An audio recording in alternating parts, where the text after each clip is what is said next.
As she drove through the streets of Kano, she spoke to herself. Who were those men? She whispered. Why was I in a casket? And why was my husband there? The sun was hot, but Amina felt cold. The next day, laughter filled the house. Amina and Sadiq sat on the sofa, talking and joking as if nothing had happened. You want to be the richest man on earth? Amina laughed. It will happen, Sadiq replied confidently. Suddenly, shouting broke the moment. Where is that wicked fool? The gate crashed open. A woman stormed into the house like a storm. Her eyes burned with anger. Sadiq, she shouted. You think you can hide from me? Amina stood up, shocked. Hadiza, Sadiq said angrily. How many times have I warned you not to come here? Hadiza laughed bitterly. This is a dead man's house, she said. Where is Mariam's body? Amina froze. Mariam? She asked softly. Who is Mariam? Sadiq turned to her sharply. This does not concern you, he said. Hadiza pointed at Amina. So you didn't tell her? She asked. Your sister is dead, and you are laughing. Amina's heart pounded. Sadiq, she whispered. Your sister is dead. Sadiq's face hardened. Leave now, he said to Hadiza. Or you will regret it. I give you 2 days, Hadiza said coldly. Bring Mariam's body, or your life will scatter. She turned and left. Silence filled the house. Amina stared at Sadiq, fear growing in her eyes. That night, Amina could not sleep. The dream returned. The casket opened. The dagger shone.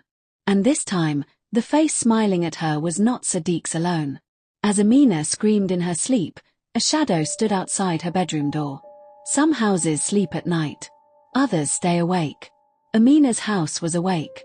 Amina woke up screaming. Her voice cut through the darkness like a knife. She sat up on the bed, her hands shaking, her heart beating fast. Her nightdress was wet with sweat. The room felt heavy, as if the air itself was watching her. Sadiq, she shouted. No answer. She looked beside her. The space was empty. The bed was cold. Sadiq, she called again, softer this time. Still nothing.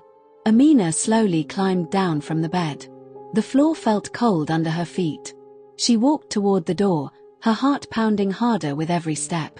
That was when she saw it. The door was slightly open. She was sure she had closed it. Amina pushed it open gently. The hallway outside was dark. The light from the sitting room was off. The house was silent. Too silent. Then she noticed something strange. The smell. It was not food. It was not perfume. It smelled like burnt leaves and iron. Blood. Amina covered her mouth. Sadiq, she whispered again. She walked slowly down the stairs. Each step made a soft sound, and each sound felt too loud in her ears. When she reached the sitting room, she froze. The door to the backyard was open. Wide open. Cold night air rushed in. Amina's heart sank. She rushed back upstairs, locked her door, and sat on the bed, hugging her knees to her chest. This is just fear, she whispered to herself. Nothing is wrong. But deep inside her heart, she knew something was wrong. Very wrong. The next morning, Amina woke up early. She had barely slept. Her eyes were heavy, her head hurt, and her body felt weak. Sadiq was already dressed for work. Good morning, he said calmly. Amina stared at him. You left the room last night, she said. He paused. I needed fresh air, he replied. I couldn't sleep. Amina studied his face. It was calm. Too calm. You left the back door open, she said. Sadiq frowned. Are you sure? He asked. Maybe Halima forgot. Amina said nothing. She went to the bathroom and splashed water on her face. When she looked at herself in the mirror, she barely recognized the woman staring back. Fear had changed her. Later that afternoon, Amina went to visit Zainab again. She needed someone to talk to. When Zainab opened the door, she immediately knew something was wrong. You look like someone who has seen a ghost, Zainab said. Maybe I have, Amina replied. They sat down. I can't stay in that house, Amina said. Something bad is hiding there. Zainab nodded slowly. Amina, she said gently, there is something I didn't tell you yesterday. Amina looked up quickly. What? Zainab hesitated. Hadiza came to see me before she went to your house. Amina's heart skipped. What did she say? She said Mariam didn't die a normal death, Zainab replied.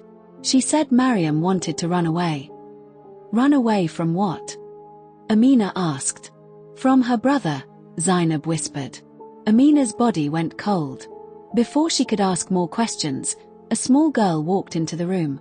She was thin, with big curious eyes. She looked around the room slowly, as if she was searching for something. This is Safiya, Zainab said. My younger sister. Safiya stopped and stared directly at Amina. You are scared, Safiya said. Amina was surprised. What? I can see it, Safiya said simply. Fear follows you. Zainab laughed nervously. Ignore her, she said. She says strange things. But Amina felt uneasy. Zainab turned to Amina. I need to travel to the village, she said. Please, can Safiya stay with you for some days? Amina looked at the child again. Something about her made Amina's heart feel warm and afraid at the same time. Yes, Amina said slowly. She can stay. Safiya smiled. But her smile did not reach her eyes. That evening, Safiya arrived at Amina's house with a small bag. As soon as she stepped inside, she stopped walking. She looked around the sitting room. Her face changed. There is something wrong here, Safiya said. Please stop that, Amina said nervously. You're just tired. Safiya shook her head. This house remembers things, she said. Bad things. Amina felt a chill run down her spine. She called Halima to show Safiya the guest room. As Safiya walked away, she turned back and asked, Why are you here? Amina frowned. This is my husband's house, she replied. Safiya nodded slowly. Then you should be careful. That night, Sadiq came home late. When he saw Safiya, his face changed. Who is that girl? He asked sharply.